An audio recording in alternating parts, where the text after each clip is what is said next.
Hello everyone, my name is Rajneesh. Welcome to today's lecture. What we will be doing in this lecture, we will be exploring map. So what is map? Map is a data structure that store element as a key value pairs. You have declared a map MP. Okay, MP जो है map का नाम है. तो MP के जितने भी elements होने वाले वो की वैल्यू पेयर में होने वाले, यानी कि एक पेयर फॉर्मेट में होंगे.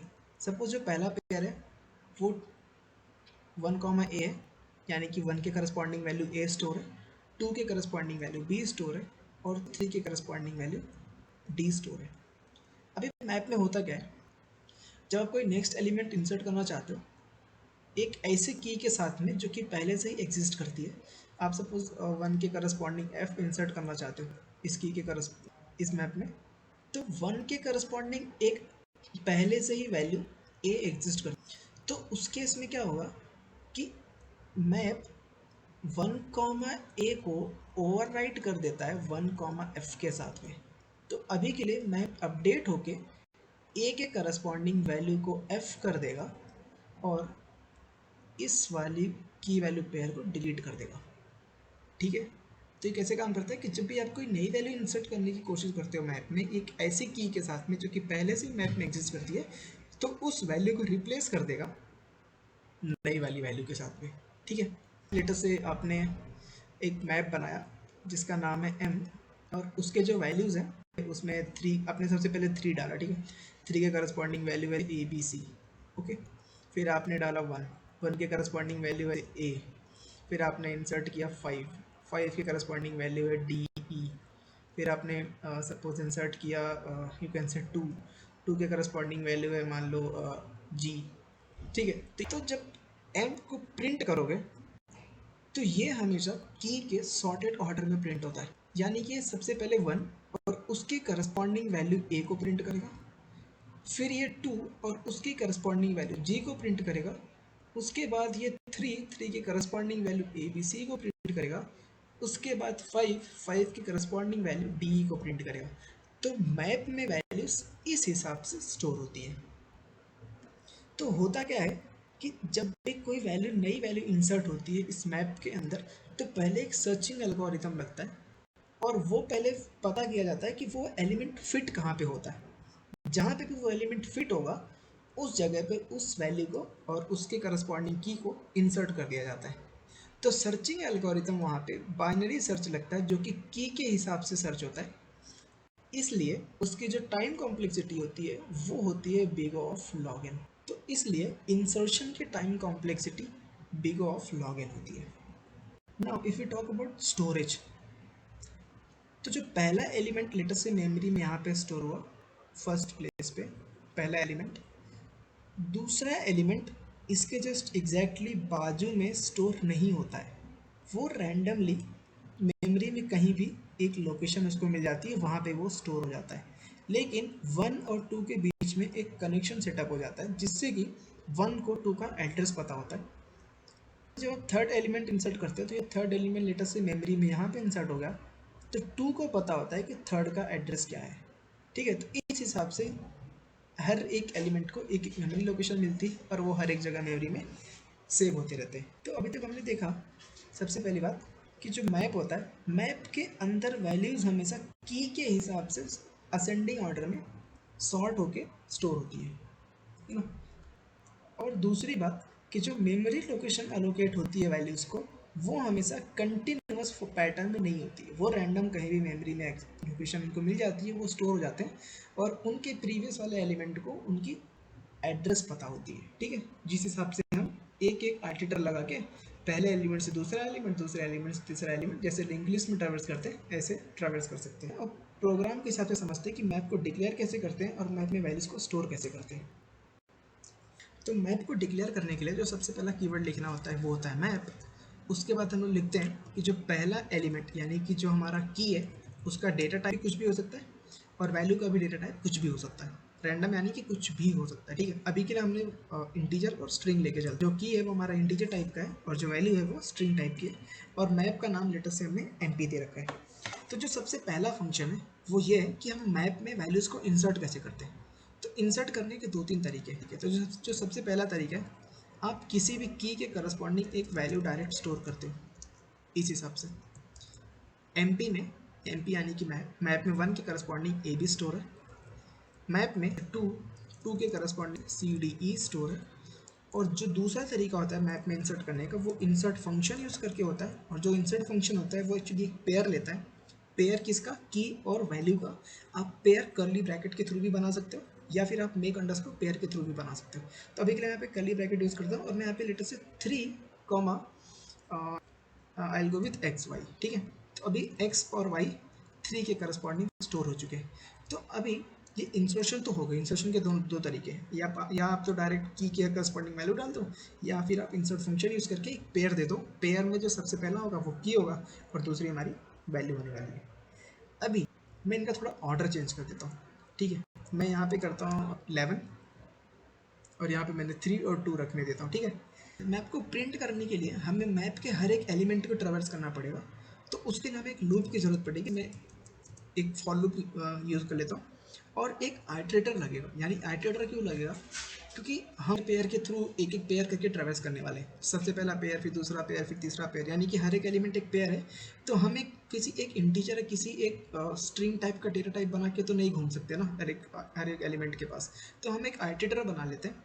वो आइटरेटर क्या करेगा? वो आइटरेटर हर एक पेयर को एक एक बार करके रिप्रेजेंट करता जाएगा।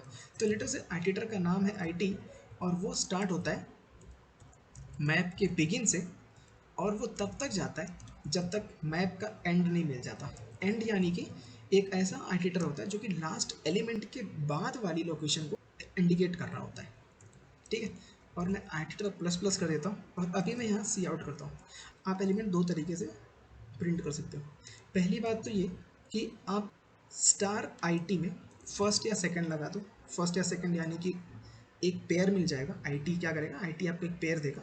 आप उस पेयर में पहला एलिमेंट फर्स्ट करके लिख सकते हो, दूसरा एलिमेंट प्रिंट करना है तो आप सेकंड करके लगा सकते हो। और दूसरा तरीका क्या होता है कि आप ये जो आइटरेटर है उसका एरो यूज़ करके यू कैन राइट सेकंड। तो ये क्या करेगा? जो पेयर मिला है उस पेयर का सेकंड एलिमेंट यानी कि वैल्यू वो प्रिंट कर देगा। ठीक है, तो अभी के लिए अगर इस प्रोग्राम को रन करूँ, वी विल गेट 2, 3 एंड 11 और उनके करस्पॉन्डिंग वैल्यूज़। तो अभी आउटपुट में देखें तो हमने सबसे पहले तो 11 इंसर्ट किया था, फिर 2 इंसर्ट किया था, फिर 3 इंसर्ट किया था। लेकिन हमें जो आउटपुट मिला है वो सबसे पहले 2, फिर 3 और फिर 11। यानी कि हमें जो आउटपुट मिला है वो की के रिस्पेक्ट में सॉर्टेड है। और किस हिसाब से सॉर्टेड है? असेंडिंग ऑर्डर में। अच्छा, प्रिंट करने का एक दूसरा तरीका होता है जो कि थोड़ा सा सिंटैक्स वाइज थोड़ा सा शॉर्ट हो जाता है। अभी मैं एक एडिटर बनाऊंगा जिसका नाम आईटी है और वो ट्रैवर्स करेगा एमपी के थ्रू, यानी कि वो अभी हर एक एलिमेंट को ट्रैवर्स करने वाला है। और उसके लिए मैं डायरेक्ट आईटी का फर्स्ट या फिर आईटी का, अभी के लिए चलो मैं तो आपको सिर्फ फर्स्ट एलिमेंट प्रिंट करके दिखाता हूँ। तो ये क्या करेगा? ये आपको हर एक पेयर का पहला पहला एलिमेंट ला के दे देगा, यानी कि 2, 3 एंड 11। अगर मैं चाहूँ तो मैं यहाँ पे सिर्फ सेकंड एलिमेंट भी देख सकता हूँ आई टी डॉट सेकेंड लगा के। बट प्रॉब्लम यहाँ पे क्या है, जब आप इस हिसाब से ट्रैवर्स करोगे तो एरो नहीं यूज़ कर सकते फर्स्ट या सेकंड निकालने के लिए। ठीक है, क्योंकि अगर आप यहाँ पे एरो यूज़ करोगे तो देखो you will get an error कि आप ऐसे नहीं कर सकते। Okay, so we can not use arrow अगर हम लोग इस तरीके से ट्रैवर्स कर रहे हैं। ठीक है, सो अभी क्या करते हैं, हम लोग कुछ फंक्शंस देखते हैं। जो सबसे पहला फंक्शन है वो ये है कि साइज़ कैसे निकालेंगे मैप का। तो मैप को साइज़ निकालने के लिए हमारे पास साइज़ फंक्शन होता है। तो साइज़ फंक्शन क्या करता है? मैप में कितने number of elements correctly available है वो नंबर हमको रिटर्न कर देता है। जैसे कि अगर मैं सी आउट करूँ मैप डॉट साइज़। ठीक है, तो मैप डॉट साइज़ में अभी कितने एलिमेंट अवेलेबल है? अभी के लिए 11, 2 एंड 3। ओके, सो 3 क्या करेगा? 3 एक साइज़ है। ओके, और जो दूसरा फंक्शन है एलिमेंट को एक्सेस करने का। एलिमेंट को एक्सेस कैसे करोगे आप? एलिमेंट को एक्सेस करने के लिए आप चाहो तो एक फॉर लूप लगा लो। बट अगर मान लो आपको पता है कि मेरे पास एक की है 11, उसकी करस्पॉन्डिंग कुछ ना कुछ वैल्यू है, वो वैल्यू मुझे नहीं पता लेकिन क्या है, तो आप क्या कर सकते हो? आप डायरेक्ट मैप में उस की को इंसर्ट करो। लेटेस्ट से 11 है ये, तो ये क्या करेगा? ये उस 11 के करस्पॉन्डिंग जो वैल्यू है वो आपको रिटर्न करके दे देगा। जैसे कि अभी यहाँ पे 11 के करस्पॉन्डिंग ए बी है, तो 11 के करस्पॉन्डिंग ए बी रिटर्न हो जाएगा। सेमी कोलन मिस हो गया था, तो अभी 11 के करस्पॉन्डिंग ए भी रिटर्न हो जाएगा, है ना। तो इस हिसाब से मैं एक किसी भी एक की के करस्पॉन्डिंग एक वैल्यू फाइंड कर सकता हूँ। लेकिन अगर मुझे नहीं पता कि वो की भी एग्जिस्ट करती है कि नहीं करती, तो उसके लिए मेरे पास एक फंक्शन है जिसको हम लोग फाइंड फंक्शन बोलते हैं।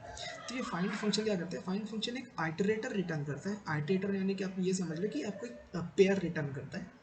पेयर किसका, की और वैल्यू का, उस करस्पॉन्डिंग की के रिस्पेक्ट में। तो फाइंड करने के लिए आप लेटर से एक आइटरेटर बना लो जिसका नाम है ए, और मैप में आप फाइंड फंक्शन लगाओ और आप फाइंड फंक्शन में एक की डाल दो, की रैंडम कुछ भी डाल दो। आपको नहीं पता कि वो की एग्जिस्ट करती है मैप में या फिर नहीं करती, वो पर्टिकुलर आइटरेटर तो हमें पता करना है कि 11 के करस्पॉन्डिंग कोई पेयर है भी कि नहीं हमारे पास। तो हम लोग क्या करेंगे, हम लोग करेंगे कि ए के करस्पॉन्डिंग हम लोग सबसे पहले फर्स्ट प्रिंट कर लेते हैं। फर्स्ट यानी कि की, अगर की एग्जिस्ट करती होगी तो की मिल जाएगी, अदरवाइज हमको कुछ नहीं मिलेगा, है ना। कुछ नहीं मिलेगा, उसके लिए हम लोग चेक कंडीशन लगाएंगे। चलिए इसको रन करते हैं। अभी रन करने पे आउटपुट कुछ आना चाहिए, क्योंकि 11 के करस्पॉन्डिंग हमको पता है कि हमारे पास एक वैल्यू तो है, ठीक है। तो फर्स्ट में हमें 11 मिल गया और सेकंड में हमें बी मिल गया। अगर हमें मैंने सिर्फ यहाँ पे 1 डाल दिया, अब 1 के करस्पॉन्डिंग कोई वैल्यू तो नहीं है, ये हमको अभी के लिए पता है। हम लोग एक चेक कंडीशन लगा सकते हैं। जब कभी भी फाइंड फंक्शन यूज़ करो, always go with check condition.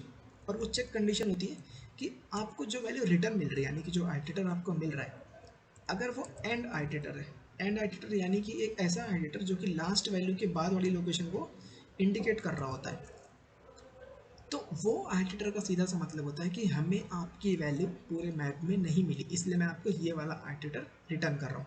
तो मैं वैल्यू प्रिंट तब करूँगा जब मुझे कोई एक आइटरेटर मिलेगा एंड आइटरेटर के अलावा, है ना। और लेकिन हमें एंड आइटरेटर मिला, इसका सीधा सा मतलब कि मैप पे वो वैल्यू हमारे पास नहीं है। तो उसके लिए सिंपल सा मैं ऐसे लिख देता हूँ नॉट फाउंड, है ना। तो अभी 1 के करस्पॉन्डिंग की वैल्यू है तो नहीं हमारे पास, तो ये हमें एंड आइटरेटर रिटर्न करेगा। और एंड आइटरेटर क्या करेगा, ये जाएगा एल्स कंडीशन में और यहाँ पे मेरे एक मैसेज प्रिंट कर देगा नॉट फाउंड, है ना। स्पेलिंग सही कर लेना। ओके, तो ये हो गया फाइंड करने का एक तरीका जो कि हमें एक आइटरेटर रिटर्न करता है, ठीक है। ओके, अभी हम लोग बात करेंगे एलिमेंट्स को डिलीट कैसे करते हैं मैप में। उसके लिए हमारे पास एक इरेज फंक्शन होता है। इरेज फंक्शन क्या करता है, इरेज फंक्शन एक की लेता है अपने आर्ग्यूमेंट में, और अगर वो की एग्जिस्ट करती है तो उसके करस्पॉन्डिंग जो वैल्यू है और जो की है उन दोनों को वो डिलीट कर देता है, यानी कि वो पेयर को डिलीट कर देगा। दूसरे तरीके से इरेज को किस तरीके से यूज़ किया जा सकता है कि हम एक की को पहले फाइंड करेंगे, तो हमको उसके रिटर्न में एक आइटरेटर मिलेगा और उस आइटरेटर को फिर हम इरेज फंक्शन के आर्गूमेंट में डाल दें। तो अभी के लिए क्या करते हैं, एक मैप है, मैप में डायरेक्ट इरेज फंक्शन लगाएंगे और 11 वाली वैल्यू को हम लोग डिलीट करेंगे, ठीक है। अभी ये क्या होगा, ये 11 के करस्पॉन्डिंग एक वैल्यू एग्जिस्ट करती है ना, 11 के करस्पॉन्डिंग एक पर्टिकुलर पेयर एग्जिस्ट करता है, तो ये क्या करेगा, ये जाएगा मैप में 11 के करस्पॉन्डिंग पेयर एग्जिस्ट करता है तो उसको वो डिलीट कर देगा। अब डिलीट हुआ है कि नहीं वो करने के लिए यहाँ पे फॉर लूप को अनकमेंट कर दिया है ना। तो यहाँ भी क्या करेगा, इस फॉर लूप क्या करेगा कि जो चीज़ें अभी मौजूद है मैप में करेंटली उनको प्रिंट कर देगा।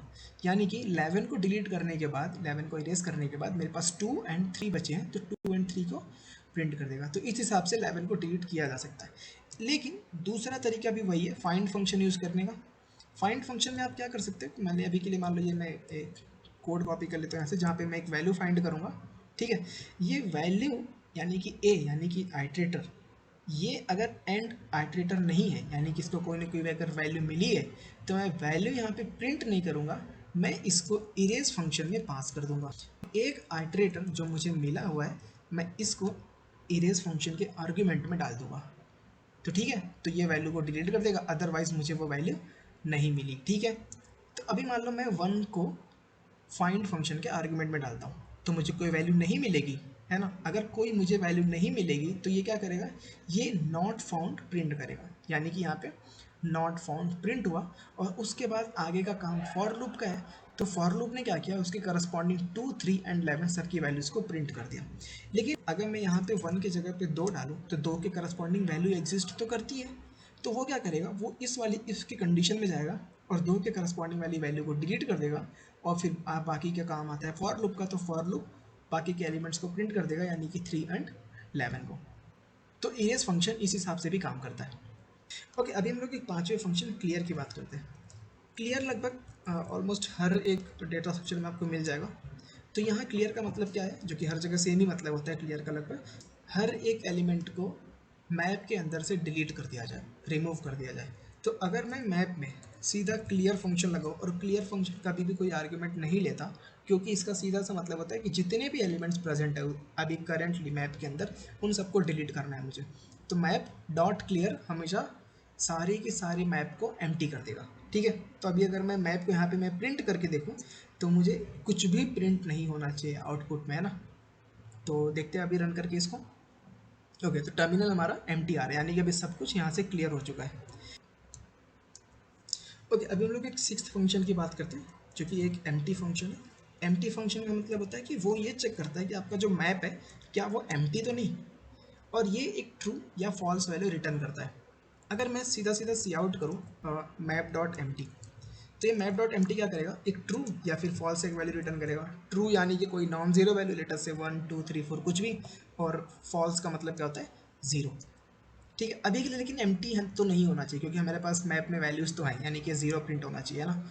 अच्छा, ये फॉर लूप भी यहाँ लगा हुआ है, तो फॉर लूप के लिए भी मैं बंद कर देता हूँ इसको, और मैं सीधा सीधा सिर्फ मैप डॉट एम्प्टी प्रिंट करता हूँ। अब एक लिए मैप ये ज़ीरो क्यों प्रिंट कर रहा है, ज़ीरो यानी कि फॉल्स, फॉल्स यानी कि मैप एम्प्टी नहीं है। मैप एम्प्टी नहीं है ये तो हमें भी पता है, क्योंकि हमारे पास मैप में कुछ वैल्यूज़ पहले से हैं। लेकिन अभी इसको अगर मैं यहाँ से कमेंट कर दूँ, और मैं यहाँ पे अभी सीधा सी आउट मैप डॉट एम्प्टी करूँ, तो क्या अभी हमारा मैप एम्प्टी है? हाँ, हमारा मैप एम्प्टी है। तो अभी ये क्या प्रिंट करना चाहिए, अभी ये कोई नॉन ज़ीरो वैल्यू, लेटर से यहाँ पे ये 1 प्रिंट कर रहा है, तो ऑब्वियसली तो हमारा जो मैप है वो भी एम्प्टी है। ओके, तो हमने यहाँ पे कुछ फंक्शंस देख लिए। जो सबसे पहला फंक्शन देखा, हमने देखा साइज़। साइज़ यानी कि मैप का साइज़ निकाल सकते हैं। एक्सेस करने के लिए एलिमेंट हम लोग सीधा एक स्क्वायर ब्रैकेट का यूज़ कर सकते हैं और की की वैल्यू पास कर सकते हैं। लेकिन अगर हमें की वैल्यू पता है तो, और अगर नहीं पता तो हम पहले फाइंड फंक्शन यूज़ कर सकते हैं, और एक चेक कंडीशन लगा सकते हैं कि हमें वो वैल्यू मिल रही है कि नहीं। वो वैल्यू मिल रही है या फिर नहीं मिल रही है, वो हमें आइटरेटर से पता चलेगा। अगर आइटरेटर एक एंड आइटरेटर है तो यानी कि हमें वो वैल्यू नहीं मिली, और अगर आइटरेटर एक एंड आइटरेटर नहीं है यानी कि हमें वो वैल्यू मिल चुकी है, तो फिर हम उसको या तो इरेज फंक्शन में पास कर दो इरेज करने के लिए, या तो उसकी वैल्यू को तुम प्रिंट कर सकते हो। ओके, पांचवा फंक्शन हमने जो देखा वो एक क्लियर फंक्शन है। क्लियर यानी कि वो सारी के सारी मैप को एम्प्टी कर देगा। और जो सिक्स्थ फंक्शन है वो एम्प्टी फंक्शन है, यानी कि वो ये चेक कर देगा आपका जो मैप है अभी वो करंटली एम्प्टी है या फिर नहीं। एक और इरेज का फंक्शन आपको बताता हूँ मैं। समझो कि आपको एक काफ़ी बड़ा मैप है, उसमें लेटर से 500 से 600 एलिमेंट है, और आपको एलिमेंट नंबर 50 से लेके एलिमेंट नंबर 60 तक डिलीट करना है, यानी कि 10 एलिमेंट आपको डिलीट करने हैं। तो आप 10 बार इरेज फंक्शन लिखने से बजाय अगर मैं एक रेंज प्रोवाइड कर दूँ, 50 से लेके 60 तक का एक रेंज प्रोवाइड कर दूँ, और मैं बोलूँ कि उस रेंज में जितने भी एलिमेंट्स आते हैं उनको डिलीट कर दिया जाए, तो ये एक बेटर अप्रोच होगा डिलीट करने के लिए। तो जो इरेज फंक्शन होता है वो एक्चुअली 3 आर्गुमेंट्स ले सकता है 3 तरीके से। पहला और दूसरा हमने देखा कि या तो उसको तुम डायरेक्ट एक की प्रोवाइड कर दो, तो उस की के करस्पॉन्डिंग वो एक पेयर डिलीट कर देगा। दूसरी बात, आप उसको एक आइटरेटर प्रोवाइड कर दो, तो वो उस आइटरेटर के करस्पॉन्डिंग उस वैल्यू को वो डिलीट कर देगा। लेकिन तीसरा वो होता है कि आप उसको एक रेंज प्रोवाइड करो, आइटरेटर का रेंज। कैसे करेंगे, पहले के लिए क्या करता हूँ मैं, कुछ एक एक्स्ट्रा एलिमेंट्स ऐड कर लेता हूँ अपने मैप में, ठीक है। ओके, तो मैंने क्या किया, मैंने अपने मैप में कुछ एक्स्ट्रा एंट्रीज कर ली, ठीक है। अभी हमारे पास मैप में कितने एलिमेंट है, और हमारे पास टोटल 6 एलिमेंट्स, ठीक है। अभी मैं क्या चाहता हूँ, मैं चाहता हूँ कि अगर इनको मैं ऑर्डर करके देखूँ, अगर इसको मैप को मैं पहले प्रिंट कर लूँ और देखूँ कि ये मैप प्रिंट कैसे होता है। ओके, तो मैं आउटपुट में क्या मिला, मैं आउटपुट में मिला 0 2 3 4 7 11, यानी कि जो की के हिसाब से सॉर्टिंग हो चुकी है, ठीक है। डिलीट करेंगे कैसे वो देखते हैं, ठीक है। तो हमें सबसे पहले स्टार्टिंग वाला पॉइंटर चाहिए ना, स्टार्ट पॉइंटर चाहिए हमें। तो मैं क्या करूँगा, मैं एक स्टार्ट पॉइंटर बना लेता हूँ, इसको मैं एस पी लिख देता हूँ, ठीक है। अभी एस पी क्या करेगा, एस पी यानी कि स्टार्ट पॉइंटर, ओके। तो ये फाइंड करेगा 0 को, ठीक है, ओके। अभी मैं एक एंड पॉइंटर बना लेता हूँ, इसका नाम मैं ए पी रख देता हूँ, ओके। एंड पॉइंटर यानी कि ई पी। अब ये मैप में क्या करेगा, ये मैप में फाइंड करेगा 3, ओके। तो अभी एस पी के पास किसका एड्रेस है, एड्रेस यानी कि मैं पेयर की बात कर रहा हूँ, ठीक है। तो एस पी के पास किसका पेयर है, वो 0। ई पी के पास किसका पेयर है, एक्स वाई का। तो अभी अगर मैं इरेज फंक्शन में एस पी और ई पी डालूँ, तो ये क्या करेगा, ये एस पी से लेके ई पी तक के जितने भी पेयर्स हैं मैप के उनको डिलीट कर देगा। लेकिन लेकिन लेकिन वो ई पी को डिलीट नहीं करेगा। क्यों? क्योंकि इरेज फंक्शन में जब हम तो रेंज प्रोवाइड करते हैं तो लास्ट वाली जो रेंज होती है या फिर लास्ट वाली जो वैल्यू होती है वो एक्सक्लूडेड होती है, यानी कि ईपी को डिलीट नहीं किया जाएगा, ईपी के पहले तक की सारी वैल्यू को डिलीट किया जाएगा। लेकिन मैं चाहता हूँ कि ईपी भी डिलीट हो, तो मैं ईपी के बाद का कोई भी मैं एक वैल्यू प्रोवाइड कर दूंगा, ठीक है। ईपी प्लस प्लस मैंने कर दिया या फिर प्लस प्लस ईपी कर दिया। तो अभी मैंने जो रेंज प्रोवाइड किया है वो ईपी के बाद का है, यानी कि ईपी तो इंक्लूड हो गया ना अब। तो अब ये क्या करेगा, अब ये 0 भी डिलीट करेगा, 2 भी डिलीट करेगा और 3 भी डिलीट करेगा। तो अभी के लिए मैं क्या करूँगा, अभी के लिए मैं इसको प्लस को हटा देता हूँ और रन करके देखते हैं इसको, ठीक है। तो ये 0 और 2 को डिलीट करेगा लेकिन 3 को डिलीट नहीं करना चाहिए इसको, ठीक है। तो देखो यहाँ पे 3 डिलीट नहीं हुआ, 3 बच गया है। लेकिन अगर मैं यहाँ पे प्लस प्लस लगा दूँ तो ईपी भी डिलीट हो जाएगा। तो बचा क्या हमारे पास, 4, 7 एंड 11। तो इस हिसाब से मैप के ये सारे छोटे छोटे फंक्शंस हैं जो कि बहुत इंपॉर्टेंट है। तो अगले लेक्चर में हम लोग मैप से रिलेटेड कुछ प्रॉब्लम सॉल्व करेंगे। सो तब तक के लिए धन्यवाद। Thank you so much for watching this tutorial. मिलते हैं अगले वाले में।